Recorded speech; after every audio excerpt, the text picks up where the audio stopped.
কোটা সংস্কারকে ঘিরে তৃতীয় পক্ষের অনুপ্রবেশে সম্প্রতি আন্দোলন সহিংসতায় রূপ নিয়েছিল। সেই সহিংসতায় শিক্ষার্থী, আন্দোলনকারী, পথচারী, সাংবাদিক ও পুলিশ সদস্য সহ নানা শ্রেণী পেশার মানুষ প্রাণ হারান। মৃত্যুর সঠিক সংখ্যা নিয়ে এখনও নানা প্রশ্ন, নানা জল্পনা কল্পনা। তবে মৃতের সংখ্যা যাই হোক, সব প্রাণহানি হৃদয় বিদারক ও অনভিপ্রেত। তবে তার মধ্যেও কিছু প্রাণহানির খবর গণমাধ্যমে এসেছে, গভীর মর্মবেদনা নিয়ে নাড়া দিয়েছে হাজারো মানুষকে, পীড়িত করেছে একই অবস্থায় নিজেদের অবস্থানকে কল্পনা করা অনেককেই। তেমনই একটি অনাকাঙ্ক্ষিত মৃত্যু মাত্র 6.5 বছর বয়সী শিশু রিয়া গোপের।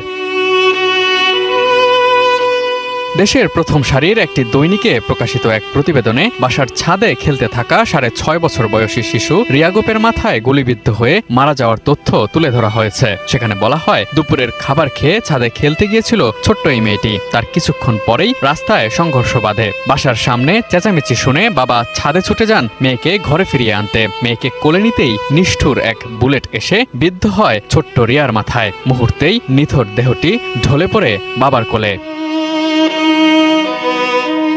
রক্তে ভেজা মেয়েকে নিয়ে অসহায় বাবা তখনই ছোটেন হাসপাতালে। বাসার কাছের ক্লিনিকে চিকিৎসকরা বেশিক্ষণ রাখলেন না, পাঠিয়ে দিলেন ঢাকা মেডিকেল কলেজ হাসপাতালে। সে রাতেই মাথায় অস্ত্রোপচার হয় রিয়ার। সফল অস্ত্রোপচার হয়েছে বলে আশ্বস্ত করেন চিকিৎসকরা। মেয়েটিকে রাখা হয় নিবিড় পরিচর্যা কেন্দ্র আইসিইউতে। বলা হয় 72 ঘন্টার আগে কিছুই বলা যাবে না। গত শুক্রবার বিকেলে গুলি লাগে মেয়েটির। সেদিন রাতেই অস্ত্রোপচারের পর শনিবার দিনটি পার হয়। রোববার ও সোমবার আইসিইউতে একটু একটু করে আঙুল নাড়ছিল ছোট্ট রিয়া। স্বজনদের বুকে আশার সঞ্চার হয়েছিল, কিন্তু গত বুধবার সকালের দিকে মেয়েটির সেই নড়াচড়াও থেমে যায়। সবাইকে কাঁদিয়ে মেয়েটি চলে যায় না ফেরার দেশে।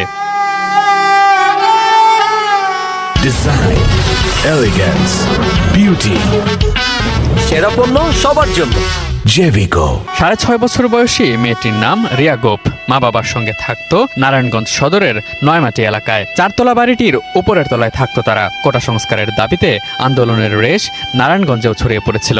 শুক্রবার বিকেলে নয়মাটি এলাকায় চলছিল সংঘাত, সেই সাথে গোলাগুলি। সেই গুলিতেই প্রাণ গেল ছোট্ট রিয়ার। ঢাকা মেডিকেল কলেজ হাসপাতালে রিয়ার মৃত্যুর কারণ হিসেবে লেখা হয় গানশট ইনজুরি। ছোট্ট রিয়ার এই মৃত্যুর ঘটনার রেশ ধরে এক ব্যক্তিগত প্রতিক্রিয়া জানিয়েছেন অভিনেতা ও প্রযোজক ইরেশ জাকের। রিয়াকে নিজের মেয়ে মেহার সঙ্গে তুলনা করে আবেগতাড়িত হলেন অভিনেতা। মর্মপীড়িত হয়ে নিজের ফেসবুক অ্যাকাউন্টে এক পোস্টে ইরেশ জাকের লিখেছেন, আমাদের কন্যা মেহার বয়স 5। মেহাও তো দুপুরে ছাদে খেলতে যেতে পারত। ভেবে দেখলাম মেহা যদি ইউনিভার্সিটিতে পড়তো, রাস্তায় যেতে চাইতো, আমি তাকে থামাতে পারতাম না। ও যদি ফেরত না আসতো, আমার জীবনটা ধ্বংস হয়ে যেত। কিন্তু গর্বে আমার বুকটা ফেটে যেত। আমি চাইতাম রাষ্ট্র যাতে ওকে বীরের মর্যাদা প্রদান করে, ওর খুনিদের বিচার করে। Imtiaz Alam, desk report, ATN news.